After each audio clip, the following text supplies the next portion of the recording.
Welcome to Owen and Brew's Barbecue, where today we are serving up scud pie with a little touch of spacha on the side. Wash it down with. I'm joined by a chef all the way from Coruscant, Chris. Thanks for joining us. Hello. And of course from Coruscant. Of course, we always have Nerf Herder Nick. Coruscant. At least I'm not scruffy looking. But yeah, it's good to see you guys again. My name's Matt, and we are back to talk The Mandalorian Season 2, Episode 8. It is the season final of Season 2. All three of us haven't really convened for a while, and I know, Nick, you and I were on a podcast about it, but now maybe we can get a word in edgewise. It's true. I thought the crossover was good, but we had a listener request an episode for the finale, and so you guys are getting a double serving of barbecue. Barbecue. And watch where you put that scud pie. You don't want any skanks in it. It's true. Wait, can I ask you guys, is this a catchphrase that they're just trying to work? Like I feel like there were several catchphrases they were trying to work throughout the show. Oh yeah, like Dank Farrik and skank and the scud pie. Well, there's so many like just weird cuss words that they've tried to invent over the years of Star Wars. I mean, even like in Empire, Ichuta, and you're like, did he just say each? Yeah, you know, yeah. like That's the only way that you take that, man. Yeah, and you're like, okay, Banta fodder. There's so many, just but it works. I mean, that Poodoo, yeah. Mm-hmm. Yeah, and then the one from Rebels. Chris, check in on Rebels. How you doing on that? Sure. I haven't moved an inch. I haven't moved an inch. Okay, fair enough.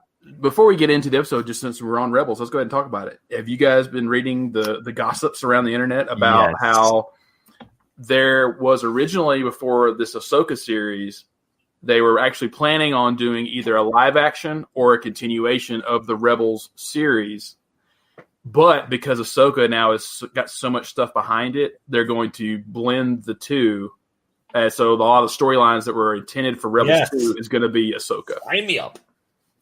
There was, and I thought I'd seen like there were episodes that were written for Rebels that they're going to use in Ahsoka. So, and then the other big rumor is that and we knew this. If you were signed up for Ahsoka, you knew you had to get some Sabine. Oh yeah. But this rumor has also been out there on the internets that Sabine will be appearing, and it's like, duh, like, okay, that's like telling me that Chewbacca is going to show up in Solo. I kind of figured as much. Like you see them at the end of Rebels. If this is a continuation of that storyline, then yeah, I'm all in. And I think Chris will be all in once he finishes the series. I know. I need to. There's specifically something that happens in season 4 regarding the Darksaber that has some fans confused regarding the end of this actual episode in the Darksaber. So we can kind of jump. I mean, it's minor, but I think for the live action people, if they haven't watched any of the cartoons, they might just be like, okay. I mean, it made sense to me, and I think I talked about that on the crossover, like how when I saw that, I was like, this is how I can see it going down, and it makes sense from my point of view. But yeah, the other rumor that I read, which is a rumor, it's not like anything more than that, is that with the ending of Mandalorian Season 2, they're talking about how Jon Favreau and Dave Filoni introduced Luke on purpose as almost like a potential soft reboot of the sequel series. And that now that you're introducing another Padawan into Luke's story, that if they want to, they can kind of go in a different direction. If these newer stuff that's closer to Jedi really starts taking off, you could if you wanted to. I just don't. I mean, I understand having a sequel series that's different than what we got, but they're not going to redo the episodes. Like, we got episodes 7, 8, and 9. Love them, hate them, like them, leave them alone. Like, that's what they are. What I will say, Nick, and what I mean, we've kind of suspected that with the name dropping of Thrawn. We got Dark Troopers. Like, are we going to see some more elements of the Heir to the Empire trilogy? There's rumors of Mara Jade being cast. Right. So could they be setting up basically like, yes, we're going to get a sequel trilogy but how are they going to do a sequel trilogy without the main three? Like you can't do CGI Mark Hamill the whole time, because I don't know, Chris, what your take on this was, but some of the mouth movements didn't look so good. Well, yeah, it's CGI. I mean, maybe it's a placeholder for a potential future casting. You never know. I mean, the rumor mill of Sebastian Stan. I was hoping I was going to see him in the finale. I was like, is it going to be him? And who's it going? How are they going to do this?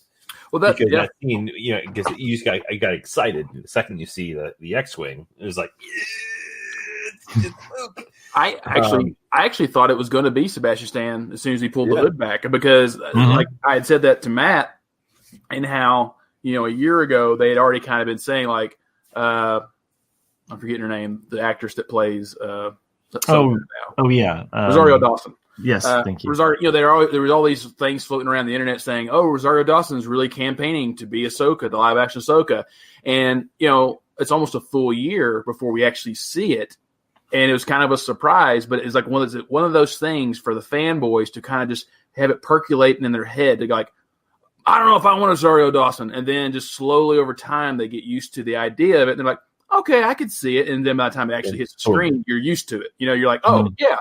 And I thought the same thing with all these Sebastian Stan rumors of like, okay, I see what they're doing here. They're doing that same formula of like, oh, Sebastian Stan might be a good Luke. We'll see. We don't know. And then all of a sudden, when it's there, you're like, oh, yeah, well, they were, that's cool. But then the CGI Luke, I was like, oh, wow. Like, it was another surprise. It was awesome. I mean, it looked awesome. Yeah. The mouth movements, of course, it's CGI. You're not going to. Hey, I can get past them. Trust me. Like I'm watching the whole thing. I was like, I don't care. I don't care.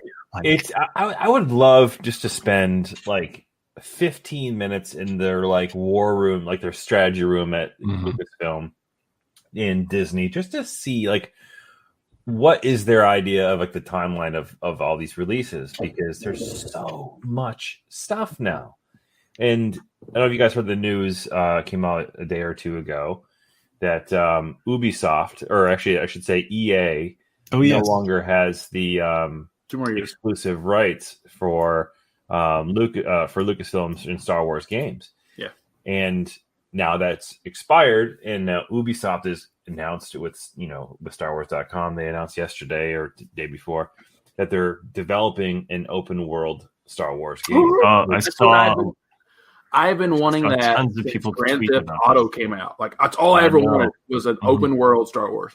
Yeah. So, like, we're gonna get it, and that's gonna be amazing. And I was thinking about this as I was listening to you guys talk about like, testing the waters to see what's going on and blah blah blah.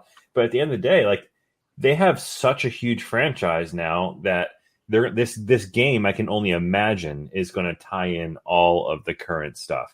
Unless I'm completely wrong and they're going back to like the old, Knights of the Old Republic, who knows? But like they could. What if you could be a part of this? Like you could play as a character in part of all this shit that's going on, which is gonna be amazing. What everybody gets excited. Everybody's like, I can't wait. And then it comes out and it's just like, well, you're just stuck on Tatooine. Yeah, exactly. Yeah.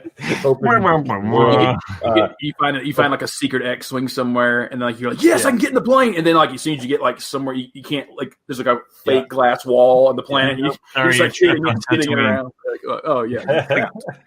I mean, everybody wants to go to like other worlds at this point. Like we keep going back to Tatooine. It's like, show us something different. You're like, nope, sorry, you're stuck on Sand World.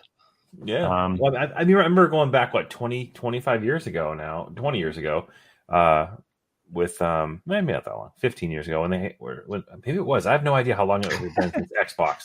But the Knights of the Old Republic video game on the original Xbox 2003 was like, it was amazing. Like that game was so badass.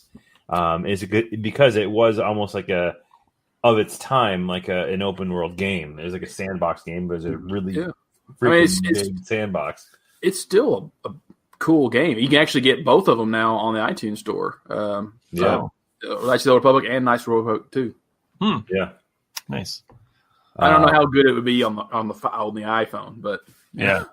Maybe some of the graphics would look better shrunk down. True. I'll tell you that in other video game news, just to kind of tied it in, like it's been a while since we've had good like Star Wars video game content, and this is the one that came out most recently, which is Star Wars Jedi Fallen Order. Oh yeah, I've got that. Just got today its next generation update, which I'm excited to play. 60 frames a second. Anyways, but now we're starting to get some really good games, and like with this whole franchise just busting open right now with the on-demand stuff, I cannot wait to see what this video game could deliver. It could be the most amazing game ever. Oh, Fallen Order? No. Sorry. Just the open world. Yeah, the open world. Yeah. Ubisoft game. I think a lot of fans are excited about that too. I would. Part of me, just because I'm, a little kid at heart, I kind of just want to see the old original '90s Lucas games symbol come back. Yeah. But with the little guy and the little yellow over his head. Yep. Because I mean, EA. I mean, not saying they're a bad company, but they killed a lot of stuff, and totally. They ruined a lot of really what could have been potentially really great games. And, there were a ton of tweets and just a lot of people that were upset about. I think there was some footage that came out of that game 1313, level 1313. Right. This was probably about a month ago, and just like the amount of people that were just like, we could have had greatness. Like they were just so disappointed because you're following kind of like a Mandalorian storyline of a bounty hunter kind of making his way through the underworld of Coruscant.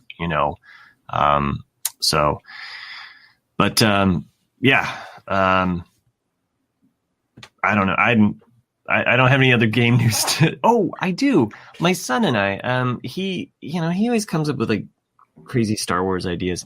He came up with this idea of like, they have all of these, helmets that you can buy, right? Like authentic replica of like, an X-Wing pilot helmet or TIE X-Wing, or not TIE X-Wing, but TIE fighter pilot. What if in his ideas is make that a VR interface so that you can actually wear the helmet.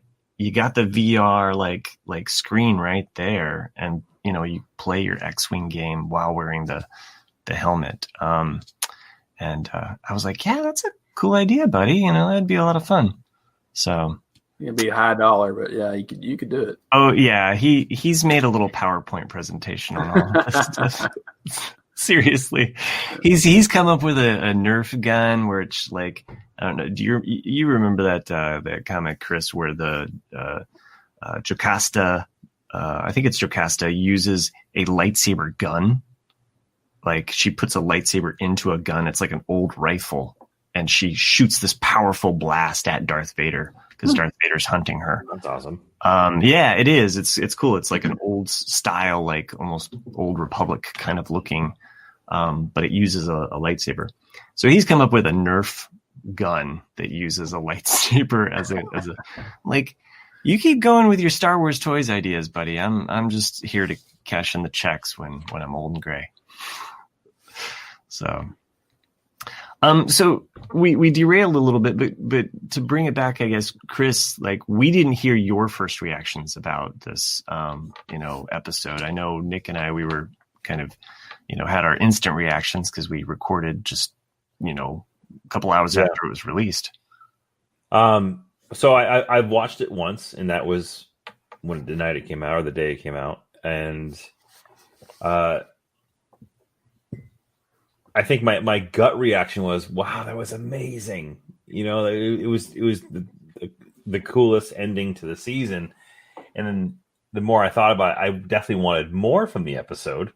I thought the ending of it, with the whole reuniting of Grogu, or not reuniting, uniting Grogu and Luke, was incredible. Like I thought that sequence was amazing. Like the last 5 minutes of the show were awesome. Leading up to it, I don't know. It was good. It was good. Oh, okay. Yeah, maybe, I mean, it was slower. I felt slower.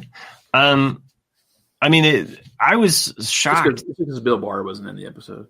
You know, I was shocked that like this episode like started off very strong with the ratings on IMDb. I mean, for a while it was just killing it with a 9.9 rating, the highest ever in the series. It is now dropped down to a 9.8. I imagine only because those trolls were not satisfied.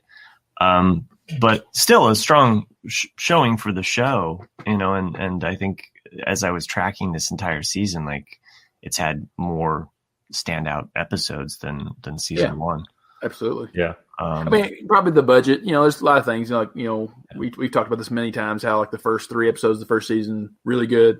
Mm-hmm. And then it kind of goes in individual episodes, which are not bad, but they're just kind of standalone. Like, what is this? It doesn't really take the story any further. And then the last, 2 are really good of the first season. And then and this one, though, actually felt like a well-written beginning to end story arc, you know. I mean, there was not every episode was great, you know, and it definitely had some filler from here and there, but it had some skanks and scud pies. It did, yeah. But I'm trying to make this that really stick that phrase stick. Yeah, thanks, Cara, dude. But overall, though, I mean, it was a great episode. I'll give it a great episode. Amazing episode? Not yet. But wow. So what's your favorite episode then of the Star series? It's either got to be the Ahsoka episode or the second Bill Burr sighting. Oh, okay. The penultimate of this season, the one. Yeah, second last episode. It was was a solid episode. I really enjoyed the plot. I loved the growth of that character, and and we didn't record about that episode. And honestly, like it was a surprise. Well, right? You and I did, but Chris wasn't here for that. I think one of the reasons why I loved the second to last episode so much because I didn't expect it.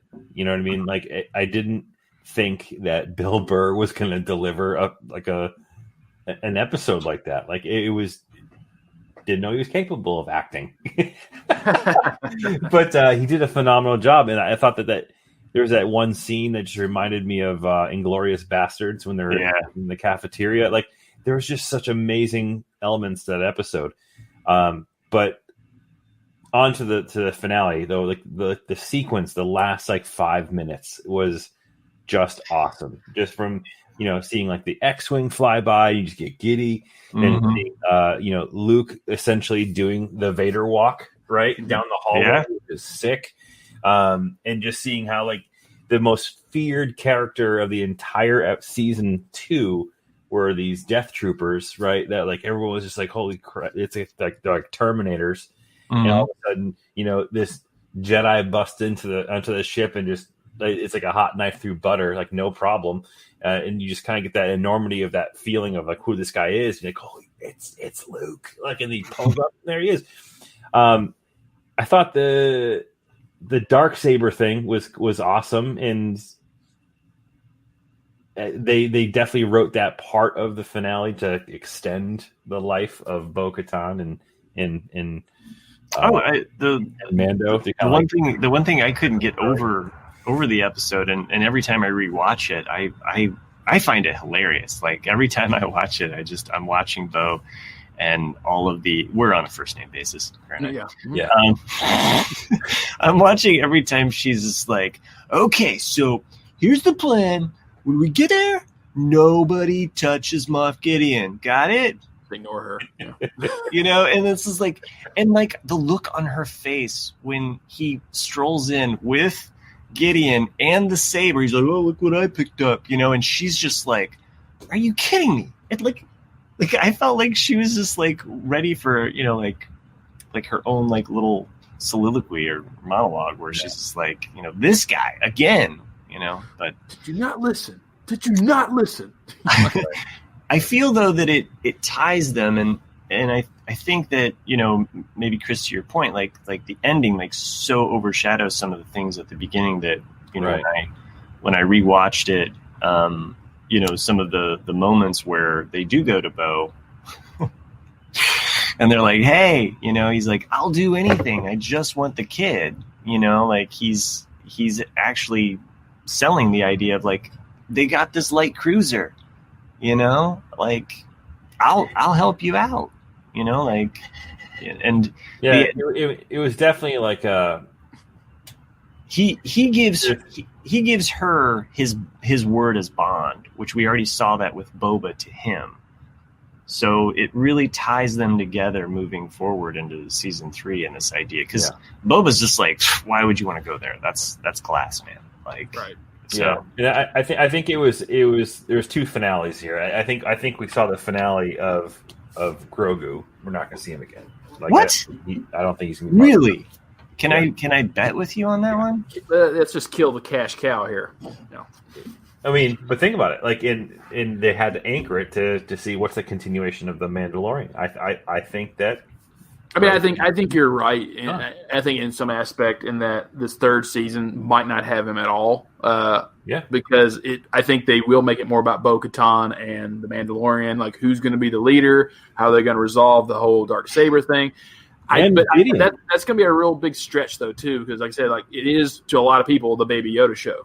So there's lots of kids that watch it. I have a niece who's probably like 4, and the only reason she watches this with her, parents is because she's waiting for Grogu to show up. You know, like all of these other characters don't matter, but to that 4-year-old, she's got her Yoda Squishmallow and her Baby Yoda Squishmallow, and she's watching for when Grogu shows up.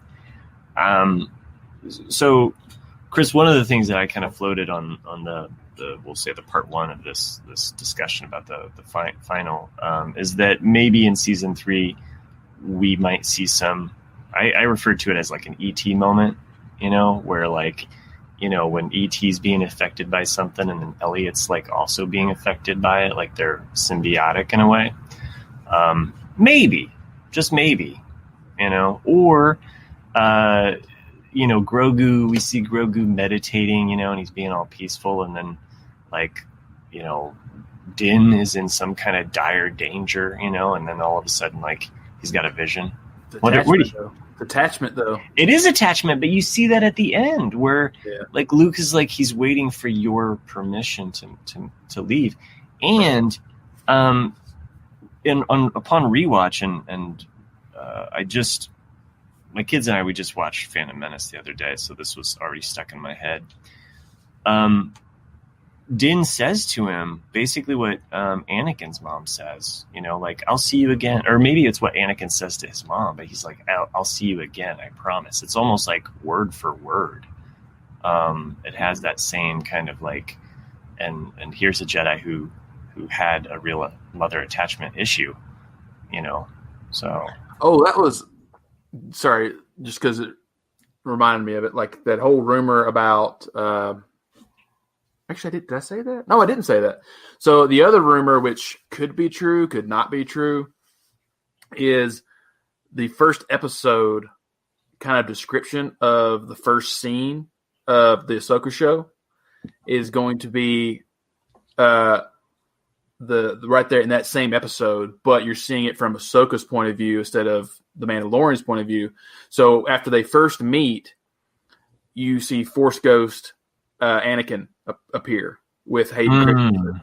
And basically she's like, he's like, and basically Hayden says something like, you've grown up so much, young one, and she's like, Master Skywalker. And she's like, they want me to train this one. And he's like, no, his path lies with another Jedi. And then she's like, your son? And he's like, yes. And like, you're getting this whole like, that would be cool connection, and then and then he tells her like, send him to this temple, and he's telling her like what to do with Grogu. And that's why in the next scene that we saw in the Mandalorian, it would make sense for her to know all this stuff, just from a different point of view. That'd be sick.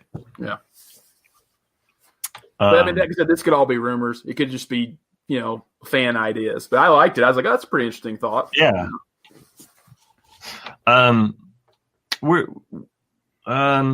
I mean, we haven't, Wait, hold on. What if? Let's play a what if game. So okay. What if the Ahsoka series leads into or incorporates Sebastian Stan? You really want to bring Sebastian Stan? Think about it. What if the Mandalorian just tossed the football, right? Like, let's say like Grogu is now done with Mando on his show, and okay, he goes into Ahsoka's show. Mm. And if that's the case, then would Ahsoka be associated with Luke? I mean, I think they're going to keep Luke to the minimum as possible. I think that was the one disappointing. I know that there were a lot of people that cried when they saw Luke. I was like, I was like, oh, this is Luke. This is awesome. But there was that part of me that was like a little like, oh man, it's not Sebastian Stan, because if it was, I'd know we're going to get more. And I was kind of more like, well, this was kind of a one and done. Like how often are they going to bring him in? Like, it's kind of like, special guest appearance, Luke. Great. Like I wanted to know like that he would, and I guess I've been in the camp of like, you have to recast the classic characters for this time period. There's a lot of people that still think that, and there was a ton of people reacting after this episode that they were like, Grogu's going to be at the temple and get killed by Kylo Ren. It's like, okay, there's still like 25 years before all of that stuff happens. Yeah. Like, and for the record, I'm rewind a few episodes back, and I acknowledge the fact that I said, hell no, you can't recast Luke Skywalker. I did say that. I'll tell you that after careful consideration, I take that back. I think that Sebastian Stan would be amazing as Luke Skywalker. I don't know. I'd have seen him try to be the character though, but he probably would be pretty good. Yeah. I guess that's just my only thing is I just want one. And you're right, Chris. You and I were talking about that, and you came on like, you cannot, and then I was like, but what about? So, and I have been swayed. And it's one of the things that I think, Nick, you and I have kind of discussed is just that the fact that the animation, I mean, as much as there's people that won't watch the animated shows, the animation really opens space up because you don't have to do as much special effects, but you can have as many ships as you want. You can have as many people as you want. You can animate Luke however you want. And oh, by the way, Mark Hamill's still alive, so you could still do his voice. So, I mean, that is my only like thing that like the animation really could have opened it. And hey, I'm excited about. Well, I mean, you've got to be real for a second though. What drives these productions to be made? Toys. How many Clone Wars? How many Clone Wars or Rebels toys are there? I mean, Rebels a lot. But they saw their golden goose or the golden egg. They saw how Grogu is literally the hottest item everywhere, and that's why he has to appear in season 3. Yeah.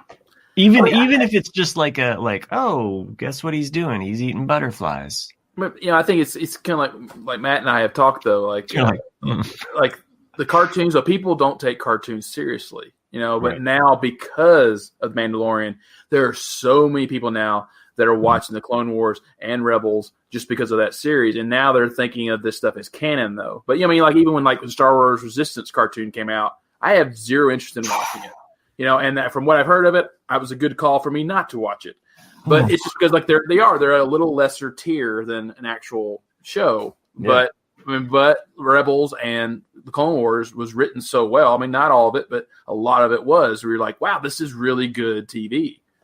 So, and then they made the Ghost in Lego. They made there's actually a lot of Clone Wars and Rebels Legos. Oh, and things like that, yeah. So. I wish I would have picked up the Ghost in Lego form when it was available. So yeah, I know that regret. They had pushed a lot of the Rebels toys while the sequel trilogy was happening, because that was kind of like their one TV show that they had was Rebels as they launched The Force Awakens and The Last Jedi. They were, and Rogue One, because you see some of those characters kind of appear. But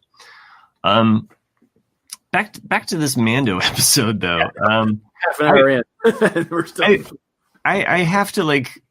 And I mainly tried to write down like highlights here of like some of the things that I loved about it.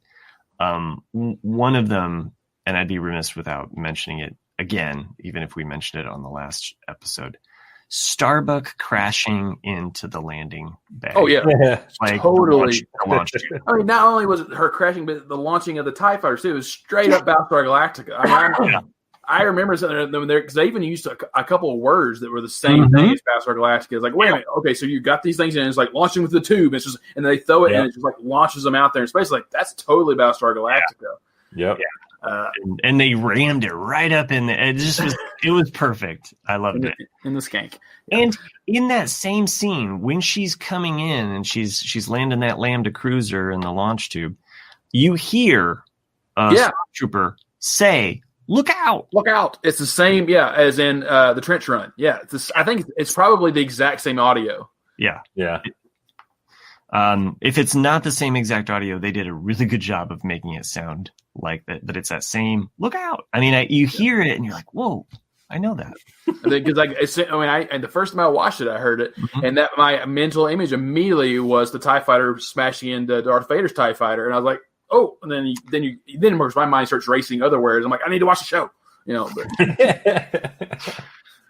But. The other cool thing that I really liked, and just from a story point of view, but also kind of from a cool sci-fi kind of point of view, is that walkway over space.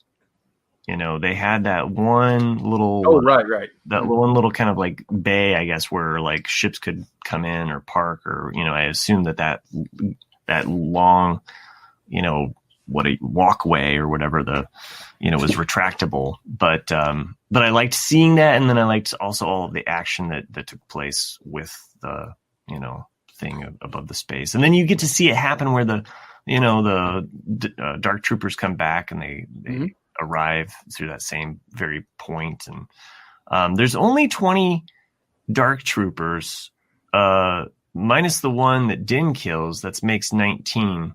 It really does seem like Luke kills 50. It really was. Like it was like a hack and slash movie for a good 30 seconds. Yeah, it was like, did I kill 19 dark troopers or did I kill 50? I don't know. Part of me though, the demented part of my brain though, it's like, oh, now I understand why they introduced dark troopers, because a Luke Skywalker coming in slashing a bunch of Imperial officers with a lightsaber. It's a bit morbid. So I was like, it's okay to just kill a bunch of droids because they're just droids. But can you see Luke in the same sequence just going like Imperial officers or like they're stormtroopers, and he's just like oh god, what's going on here? No, it's very true. It's the same thing we talked about the penultimate episode, the Bill Bar 2 episode, is you get these aliens that are rebels. The other really annoying thing is when we have to throw in a commercial break. It's just one of those things. So after that commercial break, there's a few trivia things that I had looked up, just at kind of ad hoc here, on IMDb or what have you. But this episode aired the day after Jeremy Bulloch died. So that's and interesting to note that at the end, of course, we get the announcement about the Book of Boba Fett.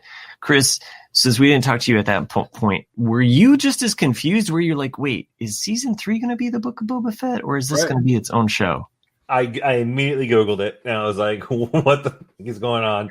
And I got the quick answer. Obviously, you do a quick search, and it's its own standalone show. But yeah, wasn't expecting it. Another surprise, right? So it was really cool to see, and I wasn't sure what we're gonna see walking down the stairs. I wasn't sure if it was gonna be Lando or who was gonna be, of Boba Fett's palace, like kind of like an homage.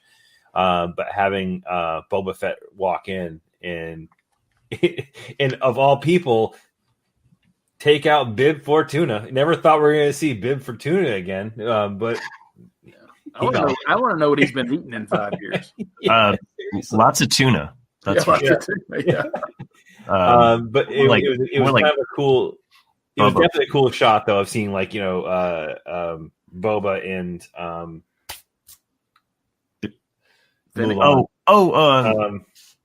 Fennec. Yeah.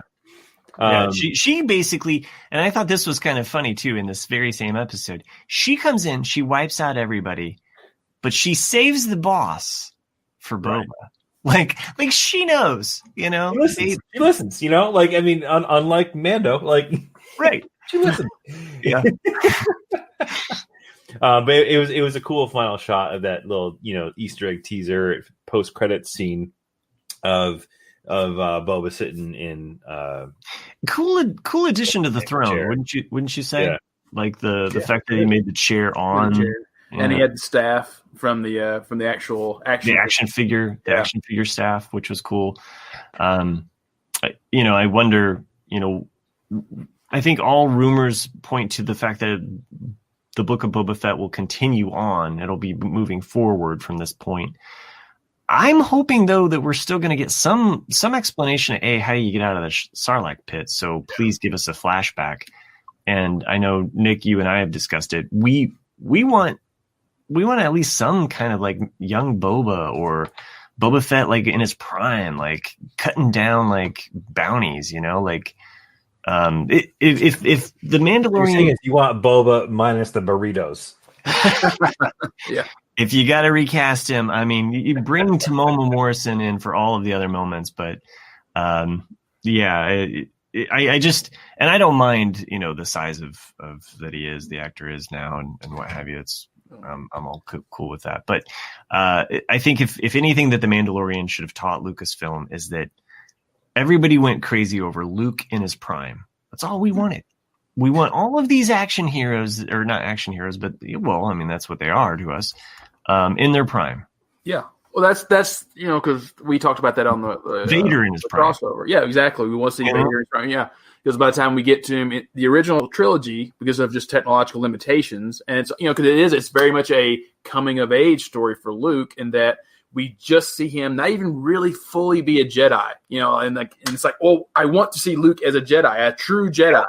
And then same as like Vader is at the end of his life, and the entire time he's not really trying to kill Luke. You know, he's just toying with him. So we never see it until Rogue One, him full go Vader, and you're like, yes, you know.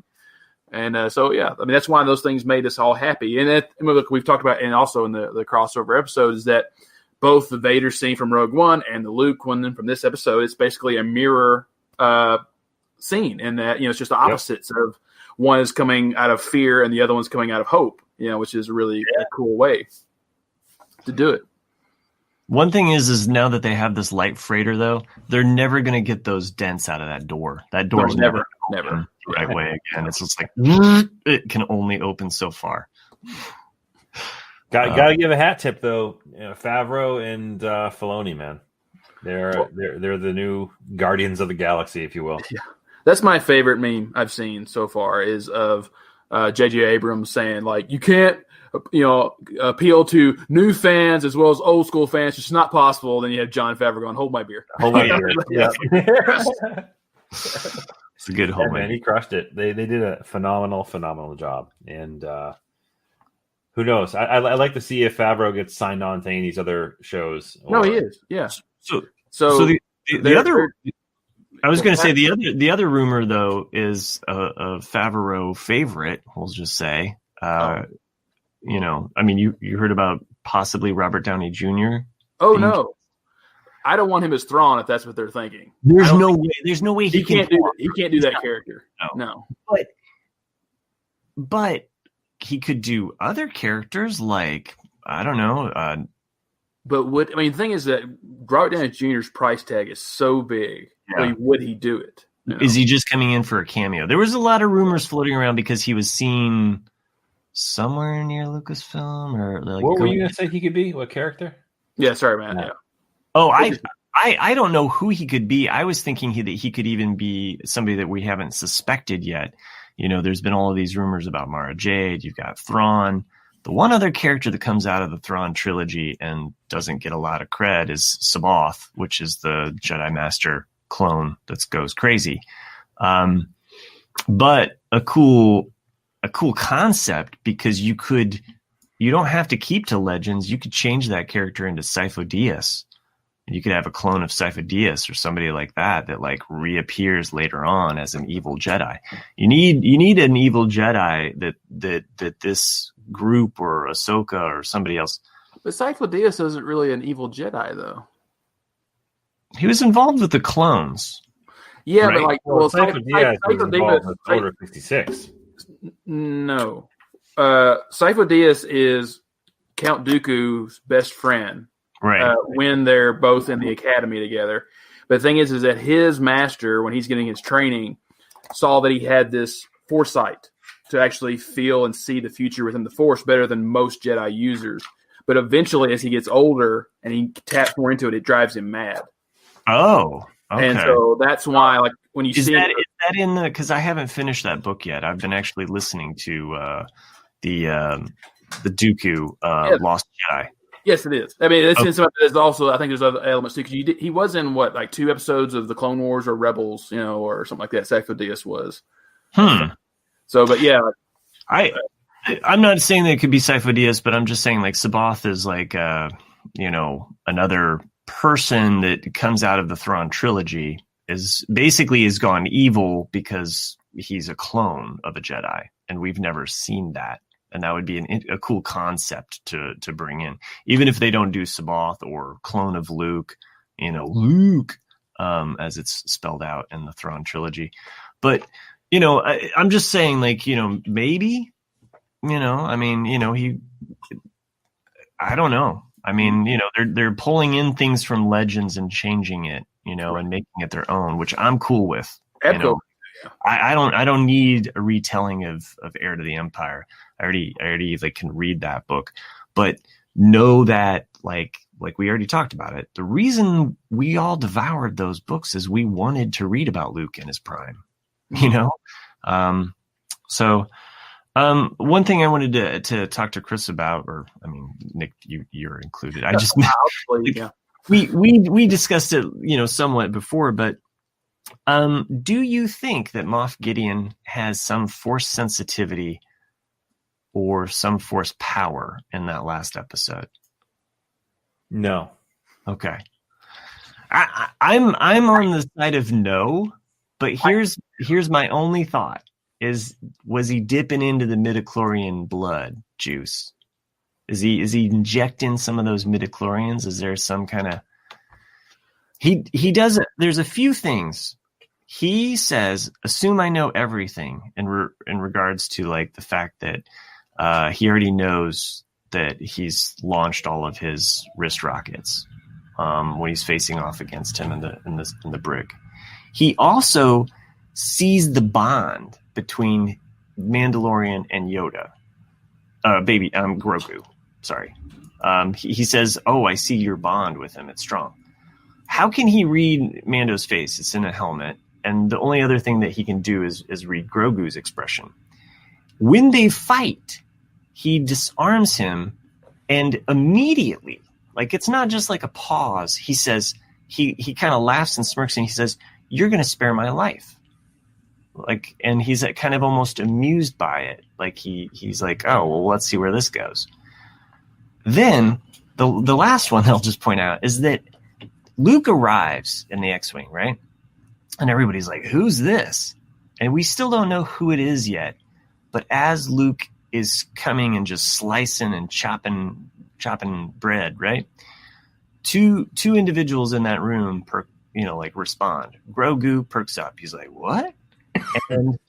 And Moff Gideon's like, what? He almost like senses or like is like knows like something's wrong. How would he know that? He can't see the screens at this point. Like, John did say a Jedi, but that's true. That's true. But it's just his expression and how it all plays out. Like, so, all right, one bit of the story that might debunk your idea. I'm just floating it. I'm not a proponent of it. It's there's who's the badass ass of the Jedis at this point in time? Well, there's only like 1 or 2. So. Well, Luke, right? Luke, right? Yeah. Exactly. So Luke sharing the bridge of a ship with another Force-sensitive person who happens to be an Imperial. He's not going to do anything about it. What if he's injecting it though? Yeah. Like it's not a full, like he's not like full on Jedi because he's not producing the midichlorians, but he's like somehow utilizing them to like give him this extra power, like a boost or something. I mean, I think your points are really valid, Matt, and I see where you can put those dots together, but I'm also reminded of the cloner scientist saying every test subject has died from doing this.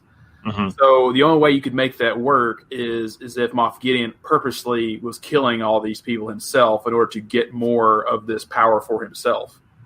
And then, as we all know, you can't just, aside from Rey, you can't just pick up how to use the Force. You have to have training. You could have have a high M count, but you have to have training to be able to wield it.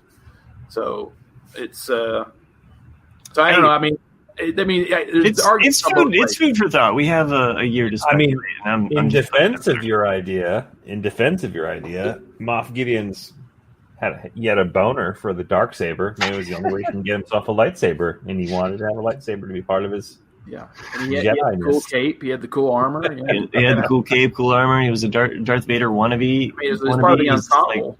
He was like, I'm just going to dip into the blood a little bit, man. I got to have some of that midichlorian, Anyway. In the lab on a lower deck, he's actually making meth. Right. Yeah, exactly. Got some good chicken down there, man. Yeah, man. This is the blue midichlorian count. Let's see. I'm trying to look through my notes here of like things that I wrote down that I wanted to mention. Go ahead. Well, I was going to point out, like, since we're just kind of talking about where, like, I wanted to throw like so in the very first beginning of the thing, I thought when Slave One's chasing down the Imperial shuttle, little nitpicks that I didn't get to say during the crossover episode. So I thought it was a really cool shot with Slave One coming up in front of the front of the Imperial shuttle. But then my brain immediately was like, "How are you going to dock with that thing?" Because most people don't show that. It's like you got 3 freaking wings on each side, and you got this big Slave One. Like, there's no way that you can dock with that shuttle anywhere. That's just me being me. Never thought about that. Maybe they had a lot of time too between docking. It's just like that annoying thing where the guys are just like. Real quick, yeah. And this has been driving me a little bit nuts. Didn't Slave One get blown up in Clone Wars? That was because it was being flown by. That was Slave Zero. Slave Zero, because I think Asajj Ventress was flying around that thing. Maybe the beginning of Clone Wars. You have watched Clone Wars more recently than we have, and the weird thing about Clone Wars is it's like the Bible. You're like, remember that story from the Bible? And you're like, which one? Yeah, there's a lot of stories in there, man. There's a lot of stories. Now I don't remember it blowing up, but it does seem like we're on a different version or something. Like if there's a couple of different versions of that ship. Now, I didn't notice this, and I still was trying to figure this out where my brother found this out. But and he's a huge Boba Fett fan, so I don't doubt that he hasn't scoured the internet finding this information out. But he said that there's a helmet change, like a paint color change on Boba Fett's helmet. Now, I didn't notice it, but there's a section on the helmet that was gold. Or yellow, I think, and it went to red. And he said that the gold was supposed to represent vengeance, and the red is supposed to represent honor on the family, or honor of family, or something like that. I have no idea. I could not find a source on this, but I know he's on the YouTube, so he might be like following down like this dark path of like faux Jedi news. But I was like, okay, that sounds cool. He also was not happy that Boba Fett got taken down by Sasha Banks. I was not either. Yeah. Yeah, you weren't a fan of that. You were like, no. Well, right. you see, like it is. I guess they just wanted to give like more of an equal fight kind of thing. Mm-hmm. But it is kind of weird that all of a sudden, he tosses her like a rag doll. He shoots the cable at her. Yeah, and she's holding it. She totally has the badass arm thing going. Right. But then the fact that she can pull him towards her, like this 200+ pound man that's eating too many burritos, according to Chris. That she just kind of like makes light of him. I was like, I don't really believe that. But she had microjets, little nano jets in her arm. Yeah. I mean, it was still a cool fight sequence. She did the whole parkour thing around the column and the flying kick apparently that she uses on Boba, and she uses it later on a stormtrooper later. That is her move. It's called the Tornado DDT. So she's predictable. Okay. Well, no, this is just Sasha Banks as the wrestler, the fighter. Oh, okay. Like she's like that's one of her signature moves apparently. So. All right, so confession. For last, I wasn't listening to anything you guys just said. I had to Google my thing. We're gonna have to start this whole podcast. He was so obsessed with trying to find out about slave owners. Everything written down. So it was the episode. We'll have to look into it after the show. I'll have to look back at the show episode, but it was the episode Bounty, and it was the one with Dengar and Bosk, I believe. When they were with Asajj Ventress. I remember their ship blowing up, and I'm almost positive it was a ship that was similar to Slave One, if not Slave One. Well, so you can't confirm if it was or was not. Well, now I have to pull it up and put the episode in the corner while I'm talking to you guys. And got people listening over here, and you're just teasing them. Like, we want facts, man. Yeah, you brought up Bounty. Get the quicker picker upper. Yeah. You know? Hey-o. Let's see. There was one other thing I wanted to mention while Chris looks that up, which is the menu at this restaurant that they're eating at, this diner. By the way, if anybody wants to know what Indiana looks like, that planet that they're on, just like some factory stacks in the background and flat land with nothing on it. My kids pointed that out. They were like, hey, it's home. Yeah, I was like, it's really depressing that you think of the factory smokestacks. But anyway, the menu in the back, all in Arabic. Some fortunate person decided to translate all of it. Let's see what they have to eat there. I mean, we are Owen and Bruce. There's another place in the galaxy that serves food. Let's see what they serve. This is a list. Arisa, Kushnip. Chris, you might be familiar with Kushnip. Frawl. Haron bread? Heron? I don't know. Harem bread, wow. Harem bread. Jordan. Lambda, which I assume is like a lamb. They actually have scud pie on that menu. Ah, okay. I kid you not, scud pie is on there. Polystarch, which it's mini starchies, I guess. It's like potatoes, mac and cheese all together. Polystarch. They've gotten a little bit more creative with these names. But. I'm telling you this. I didn't write these down. Topado, which sounds like a taco tomato. They had a Melu run on there. Nice callback to the Rebels fruit there. City gourd, roasted CD. So multiple CDs here. I know you can't believe that there's this many. Gala stew, Kadu ribs, roasted nunna, shack kebab, which shacks are the type of beasts that you see in Attack of the Clones that Anakin tries to impress Padme by riding on. The cows. Yeah, the cows. So apparently there's a type of kebab. Endorian tip-yip. So yeah, from Endor, tip-yip. Tip-yip is a delicacy that has been mentioned on the new Lego holiday special. Yoba shrimp. Okay. Veg meat. No, yeah. Okay. They don't have any calamari? It just says veg meat. No, no calamari. It's spelled VEGEMIT. It's just VEGMEAT, veg meat. Oh, all right. And lastly, this is the most creative one out of them all. Space waddles. Nice. Like what? That's for the kids. That's at the very end. Yeah. I don't want tip-yip, Mom. Okay, we'll just get you some space waddles. So, what's the special?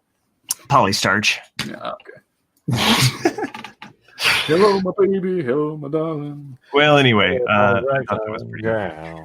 Oh no, not again. Yeah. Um, One of the jokes I had written down for my original notes was, what if when Luke came in, there's two jokes. So one of the meme I sent you guys, if like when Luke comes in the door, what if he would have said like, I'm looking for somebody, and then Baby Yoda spoke his first words. He's like, looking, found someone I see you have. Yeah. And then I like the other one where he's looking at the Baby Yoda and he says, Yoda had kids? Yeah, exactly. Yeah. That was the other thing. Like, what if as soon as he saw me, went, Yoda, you look at the Baby Yoda? Like, I so want that. Like, just give the fans that moment. Like, of all the characters, Ahsoka or Luke, even C-3PO. Like, C-3PO would be like, that looks... Well, C-3PO doesn't remember Yoda. Never mind. Yeah, no, all of the memes are great. I loved the one of like, have you seen this man? I gave him my child and like didn't ask for his name. right. And it was just a picture of Luke. Yeah. And then the other one are like just mass text messages to Luke, like, hey, like, Yeah. don't do barrel rolls while he's eating cookies. like all these things. Like, how's he doing now? Has he asked about me? how'd you get my number? See what else? No tip yet. I loved the music from this episode too. That the music, if you haven't checked it out, the soundtrack's available. There's a part 1 for season 2 and a part 2 for season 2. But the Dark Troopers theme is so cool when it hits. It's like a little bit of dubstep with your Star Wars. And for an episode that ends so epically, like the music as it swells, like it really stands out when you watch it. Well, that's what, like I had said before, and that's actually what I was going to talk about too. Is that Chris? Did you notice that? Like, no, like that's what Chris like because we were talking about how it echoes, if he's even listening, it echoes Rogue One, but at the very end there, where it's the whole Baby Yoda saying goodbye and going with Luke. It's straight up E.T., which I would think Chris would be absolutely in love with, because you're fully expecting that whole "I'll be right here" moment. You see them like in the yellow. I mean, the well lit elevator. Like you're expecting that gate to come up at the end of E.T. And like because that door just slides shut and it's like boom. Like it really does a good job of that, providing that E.T. And maybe that's why I was like, he'll be back. There's going to be a moment where like Mando's getting drunk and he's like all turnt and Baby Yoda's like at the, Jedi temple and he's like juggling like flames or something, like. I am so grateful that you aren't a writer for this show.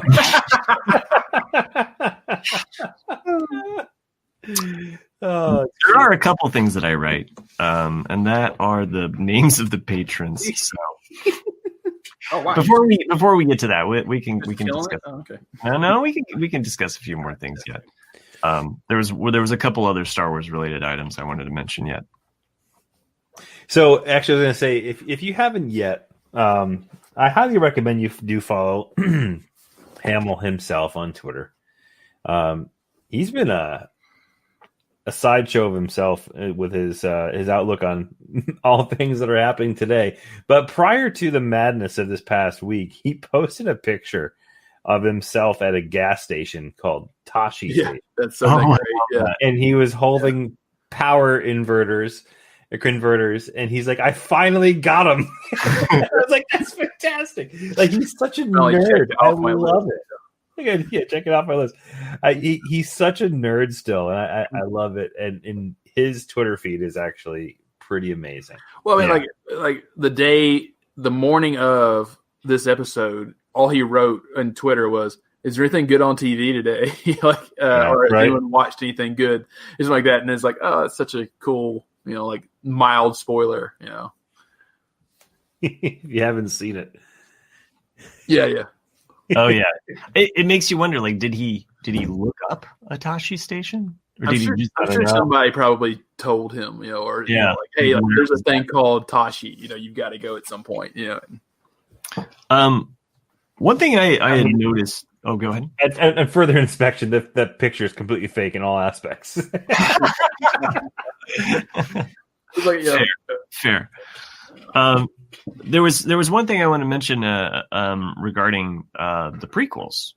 So recently, we were watching Phantom Menace again. My daughter cannot give it a rest that the grass looks so fake. I'm like, come on, it's 20 plus years now. Like it's old. But she loves it because of Padme. I mean, like of the movies, like Padme has a very strong presence in Phantom Menace. Okay. Well, I mean, because she's yeah, you're right. Okay, I'm always thinking of Queen Amidala, who I'm like, oh, right, she does have some Padme stuff in there too. Yeah. I mean, she has a lot more action as a character than she does in Revenge of the Sith. She can only cry and get her heart broken and die. That's her. Pregnant, heartbroken, die. Anyway, we were watching it, and the end sequence is just so good. It's like that the editing of it, the timing of it, like how it finishes up all of the action at the end. And then of course, Duel of Fates is probably top 3 best. Oh, so good. Once that music hits, just like So Qui-Gon dies, right? Obi-Wan does his cool flip, kills Darth Maul, and then he runs over and he's like, Master. And somehow Qui-Gon's still alive. Yeah, just been impaled all the way through. Yeah, and my kids were like, how is he still alive? And I was cauterized the wound. Yeah, but I never really kind of thought I always was kind of like somehow he's hanging on to life there. But if he was alive, don't you think he would have helped his, helped him out? They didn't know force healing back then. Yeah. Or does he? Does he have enough force healing that he comes over and he keeps his master alive? That would have been cool. Oh, I see. Oh, I gotcha. Yeah. Because Obi-Wan's a Padawan still, he hasn't taken the trials. He says that he's ready, but he runs over and he kind of, holds his master, and maybe he's just holding on. He's giving him enough life force right in that moment that I know I'm retro writing this, but I'm just saying it's just like, of all things, it's like, wait a minute, Darth Maul literally got cut in half, and he still makes it. It's like, and you're like, yeah, and Qui-Gon, one hole, I'm done. Oh, I'm good. Uh-huh. Yeah. Well, Darth Maul did have hatred to keep him alive. True. Qui-Gon was all about the living force. So and metal torso. And metal torso. Anyway, just one of those. And also, is it Padme that is the one that legitimately, is that Natalie Portman that's legitimately in the Senate chambers that says, I vote for no confidence in, Chancellor Valorum? Or is that one of her handmaidens? Could have been. So, anyway. I read something not too long ago where Keira Knightley actually forgot what character she was in the movie. And you're like, are you serious? I thought she was meaning she can't remember which one she is, because when you watch it, you can't because I think someone asked her and she's like, oh, it's Padme, right? And then they're like, no, you were, and she's like, oh, well, I was 14. I don't even remember. Oh, okay. It's seriously hard to figure out which one they are on there. When you watch it. Yeah, but back then I was like, but yeah, I was obsessed with Natalie Portman as a kid. So, we know. Guys, did you ever think that Qui-Gon and Anakin's mom, maybe? Because he says good morning to her in a way that's it's the morning of he's like, good morning. It's there's a lot in that good morning. Just saying, she's been alone as a slave, you're not saying that he's going to give her a little force healing, Okay. Just took this show to strange ends here. You mad at it. You just mad at it right there. Well,